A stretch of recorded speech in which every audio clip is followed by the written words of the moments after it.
ہماری گفتگو چل رہی تھی رسول اللہ صلی اللہ علیہ وسلم کی بعثت سے پہلے، آپ کے آنے سے پہلے خواتین کے اوپر ظلم کی جو صورتیں پائی جاتی تھیں،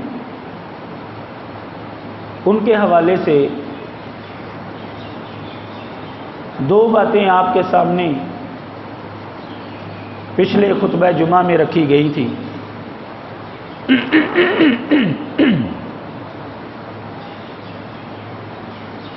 نمبر ایک کہ اس معاشرے میں بیٹی کی پیدائش کو عار سمجھا جاتا تھا، توہین سمجھتے تھے، تو اس کے نتیجے میں وہ لوگ اپنی بیٹیوں کو زندہ درگور کرنے کے لیے بھی تیار ہو جاتے تھے، بلکہ کئی لوگوں نے اپنی بیٹیوں کو زندہ درگور کیا بھی۔ دوسری صورت یہ بیان ہوئی تھی کہ طلاق کے بعد کوئی حد بندی نہیں تھی، اگر عدت کے اندر اندر خامد رجوع کر لیتا تو پھر وہ اس کی بیوی بن جاتی، جتنی مرضی مرتبہ جو ہے وہ طلاق دیتا۔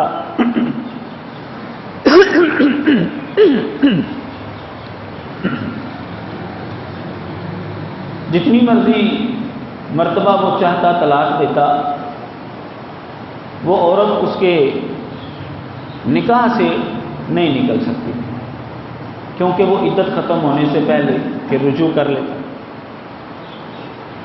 رسول اللہ صلی اللہ علیہ وسلم جو پیغام لے کر آئے، جو اصول اور ضابطے لے کر آئے،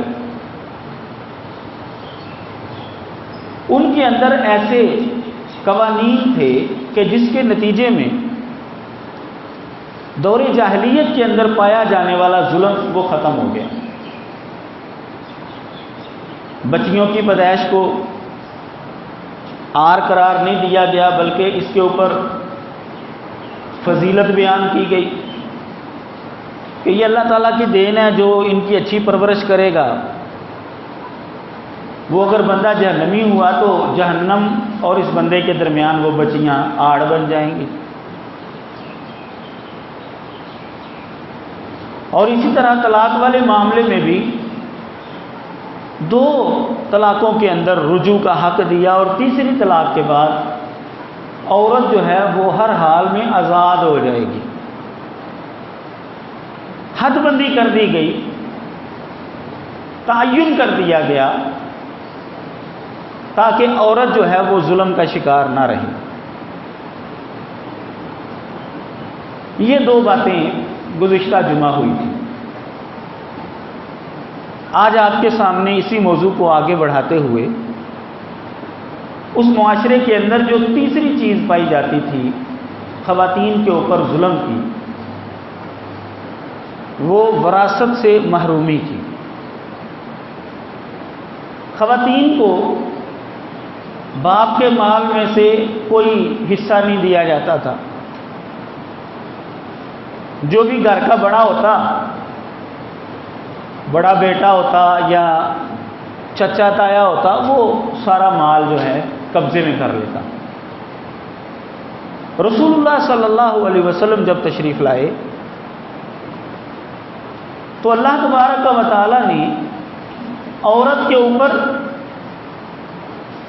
ظلم کی یہ صورت بھی ختم کی، اور عورت کو جتنا اس کا حق بنتا تھا اس کو وہ دیا۔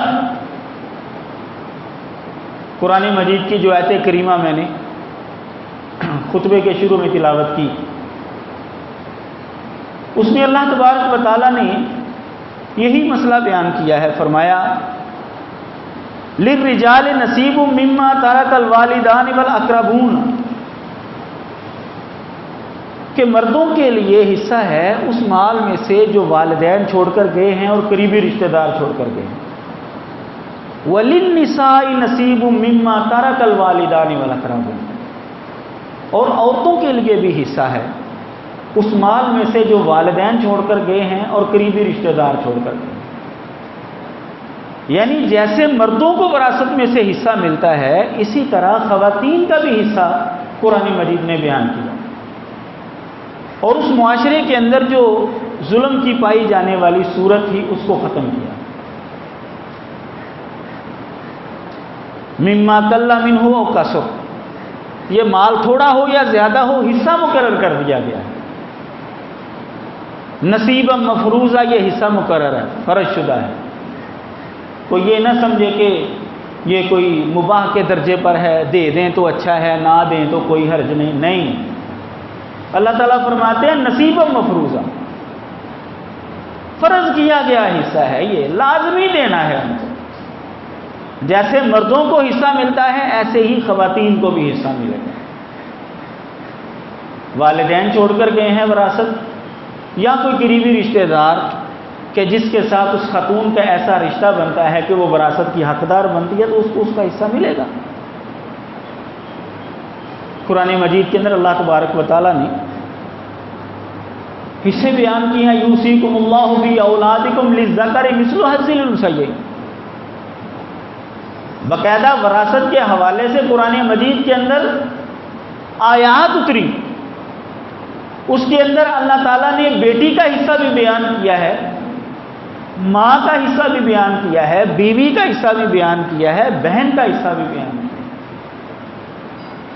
چاروں حیثیتوں سے خاتون کو جو ہے اس کا حصہ دیا جائے گا۔ جو ان سا بھی رشتہ اس کا میت کے ساتھ بنتا ہے، اس اعتبار سے اس کا حصہ جو بنتا ہے قرآن مجید نے بیان کیا وہ دیا جائے گا۔ جبکہ اس معاشرے میں جب رسول اللہ صلی اللہ علیہ وسلم تشریف لائے تھے، خواتین کو وراثت دینے کا کوئی رواج نہیں تھا۔ بس اس کے بارے میں یہی سمجھا جاتا تھا کہ یہ خاوند کے گھر چلی گئی یا شادی ہو گئی ہے، بس اس کا معاملہ ختم۔ اسلام کے علاوہ آپ دیگر مذاہب کو اٹھا کر دیکھ لیں، آپ حیران ہوں گے کہ ان مذاہب کے اندر خواتین کے بارے میں عجیب و غریب قسم کے مسائل پائے جاتے ہیں۔ ہندو مذہب میں آج بھی خاتون کو وراثت کا حصہ نہیں دیا جاتا۔ عیسائیت کے اندر تو وراثت کے مسائل بھی بیان نہیں ہوئے۔ یہودیت کے اندر بھی جو گھر کا بڑا ہوتا ہے مذکر، وہ وراثت لے کر جاتا ہے۔ جبکہ اسلام نے آ کر خاتون کا جتنا حصہ بنتا ہے ماں ہونے کے اعتبار سے وہ بھی بیان کر دیا، بیٹی ہونے کے اعتبار سے وہ بھی بیان کر دیا، بہن ہونے کے اعتبار سے، بیوی ہونے کے اعتبار سے، ہر اعتبار سے اس کا حصہ جو بنتا ہے وہ بیان کر دیا، اتنا حصہ اس کو دینا ہے وراثت میں۔ رسول اللہ صلی اللہ علیہ وسلم کے پاس حضرت سعد بن ربیع رضی اللہ تعالیٰ عنہ کی بیگم آئی، بی ابنتیہا، اپنی دو بیٹیوں کو لے کر۔ یہ حضرت سعد بن ربیع رضی اللہ تعالیٰ عنہ انصاری صحابی تھے اور بڑے نیک آدمی تھے۔ جب انہوں نے اسلام قبول کیا تو اسلام قبول کرنے کے بعد ان کی نیکی اور تقوی کا آپ اندازہ لگائیں کہ جب مسلمان ہجرت کر کے مدینے میں آئے تھے تو نبی علیہ الصلوۃ والسلام نے مواخات یعنی بھائی چارہ جو ہے وہ قائم کیا۔ ایک مہاجر اور ایک انصاری صحابی، ان کو آپس میں بھائی بھائی بنا دیا، کیونکہ جو مکے سے آئے تھے ہجرت کر کے، ان کے پاس رہنے کے لیے نہ گھر تھے، نہ کاروبار تھے، نہ کوئی مال و دولت تھا۔ تو نبی علیہ الصلوۃ والسلام نے آنے والوں کو اس طریقے سے مدینے کے اندر جو ہے وہ رہائش پذیر کروایا کہ ایک ایک مہاجر کو ایک ایک انصار کا بھائی بنا دیا۔ حضرت عبد الرحمن بن عوف رضی اللہ تعالیٰ عنہ کو حضرت سعد بن ربیع رضی اللہ تعالیٰ عنہ کا بھائی بنایا۔ تو حضرت صاحب کیا فرماتے ہیں، آپ اندازہ کریں ان کی نیکی اور تقوی کا۔ فرماتے ہیں کہ انصار لوگوں میں سب سے زیادہ مال میرے پاس ہے۔ حضرت عبد الرحمن رضی اللہ تعالیٰ عنہ کو کہنے لگے انی اکثر الانصار مالا، مدینے کے اندر جو انصار لوگ ہیں نا سب سے زیادہ مال میرے پاس، میں بڑا امیر آدمی ہوں، تو میں آدھا مال جو ہے نا اپنا میں تجھے دیتا ہوں۔ کیونکہ نبی علیہ الصلوۃ والسلام نے تجھے میرا بھائی بنا دیا ہے، آدھا مال میں تجھے دیتا ہوں، اور میری 2 بیویاں ہیں، جو ان سے تجھے پسند ہے میں اس کو طلاق دیتا ہوں، تو اس سے شادی کر لے۔ لیکن حضرت عبد الرحمن بن عوف رضی اللہ تعالیٰ عنہ نے کہا کہ نہیں، مجھے کوئی ضرورت نہیں ہے، مجھے بس منڈی کا راستہ بتا دو، میں کاروبار خود کروں گا۔ حضرت سعد بن ربیع رضی اللہ تعالیٰ عنہ کا جذبہ اثار آپ دیکھیں، بہت مالدار ہیں اور آدھا مال دینے کے لیے تیار ہیں، بیوی کو چھوڑنے کے لیے تیار ہیں، اتنے نیک آدمی تھے۔ یہ غزوہ احد میں شہید ہو گئے۔ حضرت جابر رضی اللہ تعالیٰ عنہ فرماتے ہیں کہ حضرت سعد بن ربیع رضی اللہ تعالیٰ عنہ کی بیوی اپنی 2 بیٹیوں کو لے کر آئی اور آ کر نبی علیہ الصلوۃ والسلام کے سامنے مسئلہ رکھا، گزارش کی، ہاتان ابنتا سعد بن ربیع، اے اللہ کے نبی صلی اللہ علیہ وسلم، یہ سعد بن ربیع کی 2 بیٹیاں ہیں، قتل ابوہما معک یوم احد، ان کا باپ جو ہے وہ آپ کے ساتھ مل کر جو ہے وہ کافروں کے خلاف لڑ رہا تھا اور وہ شہید ہو گیا ہے۔ وَإِنَّ أَمَّهُمَا أَخَذَ مَالَهُمَا، ان بچیوں کے چاچے نے ان کا مال جو ہے نا وہ لے لیا ہے۔ وہ جو جاہلیت کے اندر طریقہ کار تھا، چاچے نے سمجھا کہ بس میرا بھائی جو ہے وہ اب شہید ہو گیا ہے، تو رواج کے مطابق جو بڑا سربراہ ہے، مذکر بندہ، وہ مال لے گا، تو میں اپنے بھائی کے بعد جو ہے میں گھر کا سربراہ ہوں، لہذا سارا مال میرا ہوگا۔ انہوں نے سارے مال پر قبضہ کر لیا۔ تو ان کی حضرت سعد رضی اللہ تعالیٰ عنہ کی بیوی اپنی دونوں بیٹیوں کو لے کر نبی علیہ السلام کے پاس آ گئی۔ اے اللہ کے نبی صلی اللہ علیہ وسلم، ولم یدا لہما مالن، وہ چاچے نے سارا مال ہی قبضے میں لے لیا ہے، ان کے لیے کچھ بھی نہیں چھوڑا۔ ولا تنکحان الا ولہما مال، اور ان کی شادی کا معاملہ ہے اور شادی کے اوپر بھی خرچہ ہوتا ہے، ان کے پاس مال ہوگا تو کوئی رشتہ لے کر آئے گا، ماڑے بندوں کے گھر میں کون رشتہ لے کر آئے گا؟ نبی علیہ الصلوۃ والسلام نے فرمایا یقضی اللہ فی ذلک، جلد بازی نہ کرو، اللہ تعالیٰ اس کا فیصلہ کرے۔ تو پھر اللہ تبارک و تعالیٰ نے وراثت کے احکامات نازل کیے، فنزلت آیت المیراث، وراثت کی آیت اتر۔ رسول اللہ صلی اللہ علیہ وسلم نے ان بچیوں کے چاچے کو پیغام بھیجا، فبعث رسول اللہ صلی اللہ علیہ وسلم الی عمہما، فقال، پیغام بھیجا اور فرمایا آتی لابنتی سعد الثلثین، سعد کی دونوں بیٹیوں کا حصہ بنتا ہے 2/3، وہ ان کو دے دو۔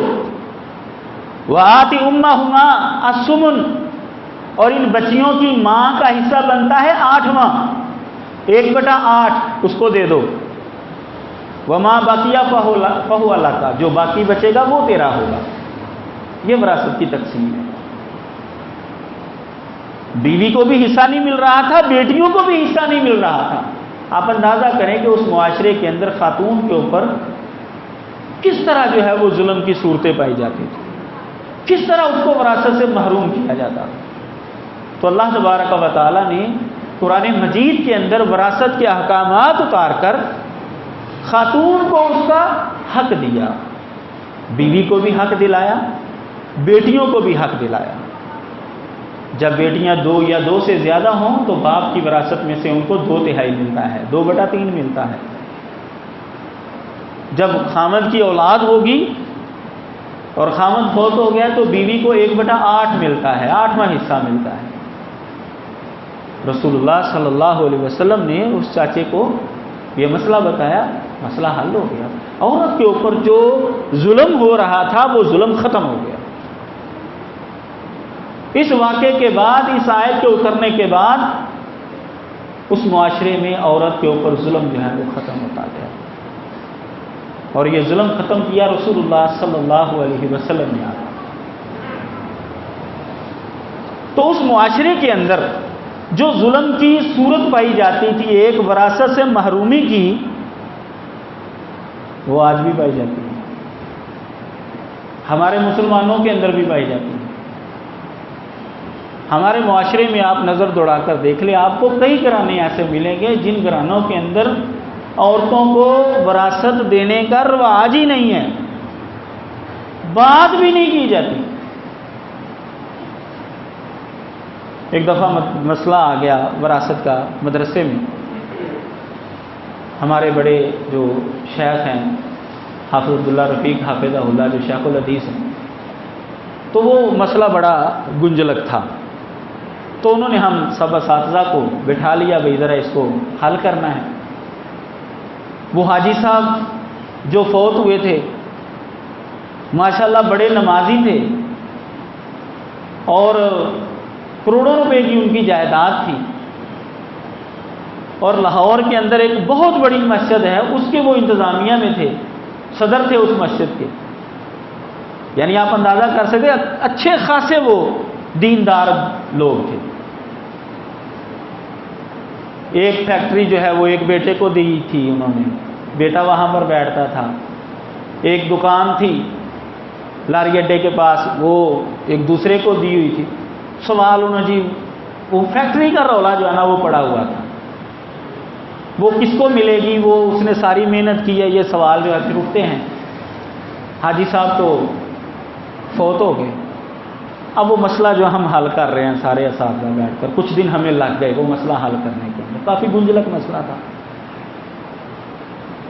تو شیخ صاحب کے ذہن میں بات آئی، یار یہ انہوں نے جو رشتہ دار حصے دار بتائے ہیں وہ 4 بیٹے ہیں، بیٹوں کا ہی تذکرہ ہے، پتہ نہیں ان کی بہنیں ہیں کہ نہیں ہیں۔ خیر حافظ صاحب نے نا ان کو فون کیا، یا آپ جو ورثاء ہیں اس کے اندر صرف میت کے بیٹے ہی ہیں یا کہ ان کی بیٹیاں بھی ہیں؟ جی بیٹیاں بھی ہیں ان کی، تو بھی پھر وراثت لینے کے اندر ان کا نام کیوں نہیں درج کیا؟ نہیں ہمارے خاندان میں نا عورتوں کو حصہ دینے کا رواج نہیں۔ آپ اندازہ کریں کہ اتنے نیک لوگوں کا یہ حال ہے، یہ صورتحال ہمارے معاشرے میں۔ وراثت دینے کا جب معاملہ آتا ہے، بہن بھائی کا جو ہے نا وہ چہرہ دیکھتی ہے، اب اس نے چہرہ ایسا بنایا ہوتا ہے کہ وہ بہن بیچاری جو ہے نا وہ کہتی ہے کہ اگر میں نے حصہ مانگا نا تو میرا میکے کا گھر چھوٹ جائے گا، پہلے باپ فوت ہو گیا اب بھائی چھوٹ جائے گا، تو وہ کہتی ہے چلو میں نہیں لیتی حصہ۔ پھر بھائی بڑا خوش ہو جاتا ہے، کیا بات ہے، پھر وہ اپنی مرضی سے خوش ہو کر 5000 روپیہ جو ہے نا وہ بہن کو دیتا ہے، جی یہ میری طرف سے مٹھائی کھانا۔ یہ ظلم ہو رہا ہے ہمارے معاشرے میں، بالکل زیادتی ہو رہی ہے۔ رسول اللہ صلی اللہ علیہ وسلم نے تو آ کر اس بد رسم کو ختم کیا تھا، جبکہ ہمارے ہاں کلمہ پڑھنے والے جو ہیں اسی رسم کو جو ہے وہ آگے چلا رہے ہیں۔ اس کا اسلام کے ساتھ قطعاً کوئی تعلق نہیں ہے، یہ بات یاد رکھیں۔ جو عورت کا حصہ بنتا ہے اس کو دیا جائے گا۔ حاجی صاحب ہیں، نمازی صاحب ہیں، چودھری صاحب ہیں، وہ اپنی زندگی میں اپنی جائیداد جو ہے نا وہ بیٹوں کے نام لگا دیتے ہیں، ان کو فکر ہوتی ہے کہ میری بیٹیاں حصہ نہ لے جائیں۔ پھر مسئلہ کیا ہے؟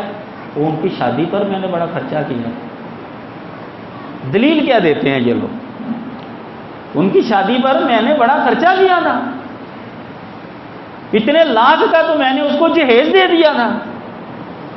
یہ بھی غلط کام کیا، اور پھر اس غلط کام کی بنیاد پر ایک اور غلط کام کیا جا رہا۔ اچھا بھئی بیٹوں کی شادی پر کوئی خرچہ نہیں ہوتا؟ اگر خرچے کوئی بنیاد بنانا ہے تو بیٹوں کی شادی پر تو بیٹی سے بھی زیادہ خرچہ ہو جاتا ہے، اس کو نہیں بنیاد بنایا جا رہا کہ بیٹوں کو نہیں وراثت دی جائے گی، بیٹیوں کو دے دی۔ پہلا کام بھی غلط کیا جہیز دینے والا۔ اور کئی گھرانوں کے اندر آپ کو پتہ ہے وہ بیچارے جو ہیں وہ قرض اٹھا کر وہ حالات دیکھتے ہیں، کئی لوگوں کو تو ویسے ہی شوق ہوتا ہے کہ ہم نے اپنی بچی کو جو ہے اس کا گھر جو ہے وہ سارا بھر دینا ہے، وہ قرض اٹھاتے ہیں، کئی بیچارے مجبور ہوتے ہیں وہ قرض اٹھا کر جو ہے وہ دیتے ہیں۔ یہ بھی خرابی ہے ہمارے معاشرے کے اندر۔ اور پھر اس خرابی کی بنیاد پر ایک اور خرابی جو ہے وہ ڈالی جاتی ہے. بڑے بیٹے کے نام لگا دیا، وہ فیکٹری لگا دی ہے بیٹے کے نام، کوٹھی لگا دی ہے چھوٹے بیٹے کے نام، اور تیسرا بیٹا جو ہے وہ ہاتھ ملتا رہ گیا ہے. اور حاجی صاحب جیسے ہی دنیا سے رخصت ہوتے ہیں وہ بھائی آپس میں لڑنا شروع ہو جاتے ہیں. وہ کہتے ہیں نہیں ابے نے میرے نام لگائے تھی، حصہ لینا تو جاؤ ابے کی قبر پر. پھر اس طرح کے جملے بولتے ہیں. اگر تم نے حصہ لینا تو ابے کی قبر پر جاؤ، وہاں پر جا کر لے لو، مجھے دے دیا بس ابے نے میرے نام لگا دیا. اس طرح کے واقعات آپ کے سامنے بھی ہیں، ہمارے سامنے بھی ہیں. تو یہ ظلم کی صورت پائی جاتی تھی رسول اللہ صلی اللہ علیہ وسلم کے آنے سے پہلے، اور آپ نے اس کو ختم کیا ہے. اور چونکہ یہ ہمارا معاشرہ پاکستان، ہندوستان، یہ بنگلہ دیش وغیرہ، یہ سارا چونکہ ہندوؤں کے ساتھ جو ہے 1000 سال تک جو ہے انہوں نے وقت گزارا ہے، اور ہندوستان وغیرہ کے اندر تو آج بھی جو ہے وہ ہندوؤں کے ساتھ رہ رہے ہیں. تو ان کے اندر چونکہ خاتون کو وراثت میں سے حصہ دینے کا کوئی رواج نہیں ہے، تو ان کے دیکھا دیکھی جو ہے وہ مسلمانوں کے اندر بھی یہ بد رسم آ گئی، اور کئی گھرانے جو ہیں اس کا شکار ہو چکے ہیں. یہ بالکل ظلم ہے، بالکل زیادتی ہے. جو بہن کا حصہ بنتا ہے باپ کی وراثت میں سے آپ اس کو دیں، آپ اس کے سامنے رکھیں، ہاں پھر وہ اپنی مرضی سے آپ کو واپس کرتی ہے، پھر لے لیں. یہ تو نہیں نا کہ آپ ادھر ادھر جو ہے وہ کانا پھوسی شروع کر دیں، بہن تک وہ بات پہنچ جائے کہ بھائی جو ہے وہ تو اگر وراثت مانگیں گے تو وہ تو ناراض ہو، وہ بیچاری اب کیا کرے گی، چھوڑے گی اور کیا کرے گی. شرعی طریقہ ہے جو اس کا حصہ بنتا ہے. قرآن مجید کی آیت کے اندر واضح طور پر لکھا ہے وَلِلنِّسَاءِ نَصِيبٌ مِّمَّا تَرَكَ الْوَالِدَانِ وَالْأَقْرَبُونَ. عورتوں کے لیے بھی حصہ ہے جو والدین چھوڑ کر گئے ہیں اور قریبی رشتہ دار چھوڑ کر گئے ہیں. حصہ ان کے ہاتھ میں دیں جو ان کا بنتا ہے، ہاں پھر وہ اپنی مرضی سے دے دیں، واپس کو لے لیں، وگرنہ یہ بالکل جو ہے اپنی قبر کو جو ہے وہ بہت ہی وزنی کیا جا رہا ہے.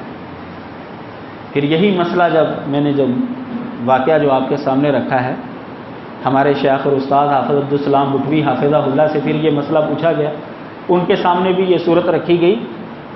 تو انہوں نے جو جملہ بولا تھا، انہوں نے حافظ صاحب کو یہ کہا کہ آپ ان بیٹوں کو کہہ دیں کہ حاجی صاحب کی قبر کے اندر آگ جل رہی ہے، وہ ظلم کر کے گئے ہیں کہ ایک بیٹے کو فلانی چیز دے گے، ایک بیٹے کو فلانی چیز دے گے، اور بیٹیوں کو کچھ بھی نہیں دیا انہوں نے. ان کی قبر کے اندر آگ جل رہی ہے، ان بیٹوں کو آپ کہہ دیں چاہتا. یہ ان کا جملہ تھا. یہ صورتحال ہے ہمارے معاشرے. تو رسول اللہ صلی اللہ علیہ وسلم کے زمانے میں جو خواتین کے اوپر ظلم اور زیادتی ہوتا تھا، ظلم اور زیادتی ہوتی تھی، اس میں سے ایک صورت وراثت سے محرومی کی تھی. نبی علیہ الصلوۃ والسلام نے آ کر اس کو ختم کیا، عورت کو اس کا حصہ دلایا ہے. اور آج بھی جو گھرانہ خاتون کو اس کے حصے سے محروم کرے گا، وہ ظلم کر رہا ہے اس کے اوپر، وہ زیادتی کر رہا ہے اس کے اوپر.